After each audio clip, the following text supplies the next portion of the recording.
Hello there. I'm back. I'm now going to prepare to clean up my mess. Somebody has to do it. I guess it has to be me. These are all the things I use, all the utensils that I used. I didn't use all my tomato sauce. I'll put it in a small container with a top to it, and I'll put it in the refrigerator and I'll use it at another time. This is the bowl I cracked my egg in. This is the plate that I set my loaves of hamburger meat on. I put it crossways on here and I cut it down the middle. Cut it in the middle. And there's my onions and bell peppers that I did not cut up, but I will be using these items for some more of my cooking tonight. I didn't use all my meatloaf seasoning. I used half the pack. I used the steak and chop seasoning also. That's why I didn't use the whole pack. And I had this plate right here just to keep putting my used dirty paper towels on. And here is another meatloaf and a small one. Well, this is the fat burger still here. I won't cook it. I'll be putting it in a Ziploc bag and put it away.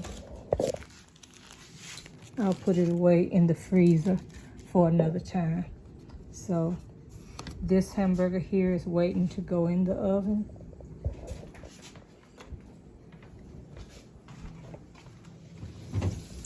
And that is my 2 hamburgers that are in the oven cooking.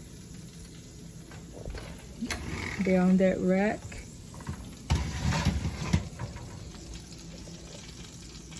I have 2 different ones because they're not long enough for me to put in there, but both of them go on it, so one is overlapping the other.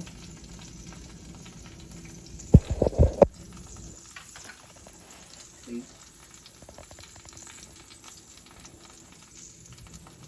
It has grease. See the grease?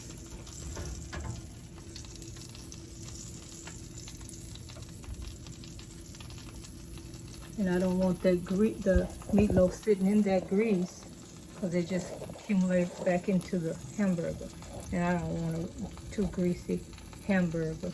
We already have enough health problems as it is than to have that cholesterol backing up, causing us to have high blood pressure. And I have it in the oven. It'll cook for about 45 minutes to an hour. I'll check it every few minutes, like every 15-20 minutes, to see how it's doing. It's been in the oven now for probably about 25 minutes. And I was a little late setting the timer on the clock.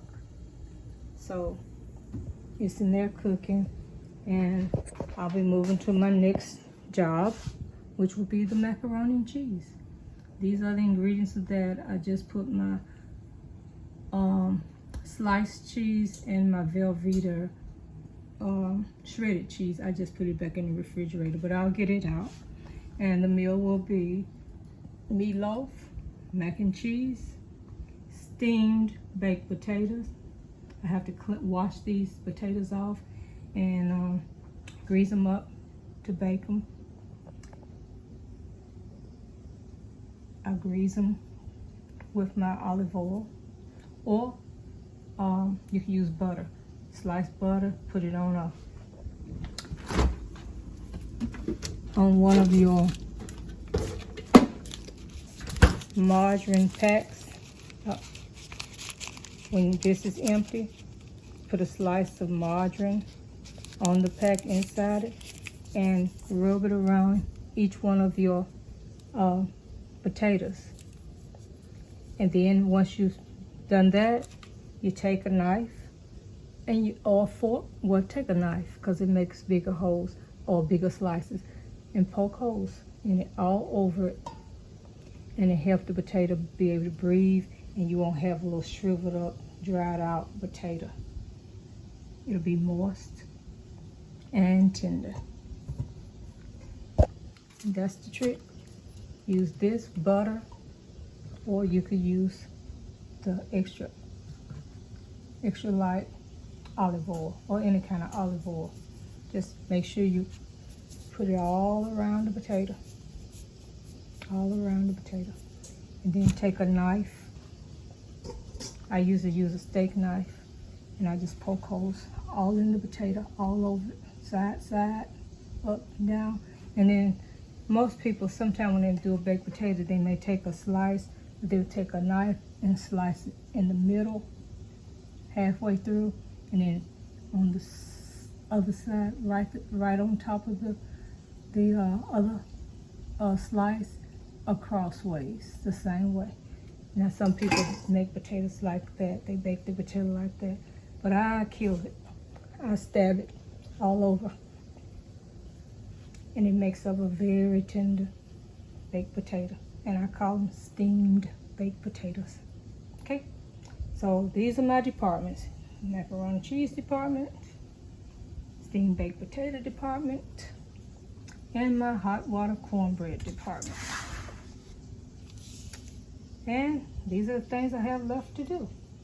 And keep my eye on my meatloaf, and prep this one to go in the oven after this, when it's in the oven. And it'll be in a different container. I'll probably put it in a glass Pyrex dish and let it cook. And that will be it. So my cleaning is almost over. I'll get this out the way.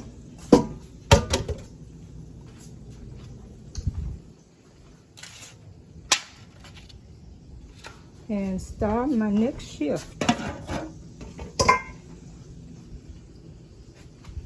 And this is the wreck I was talking about. The holes are entirely too big for that meatloaf.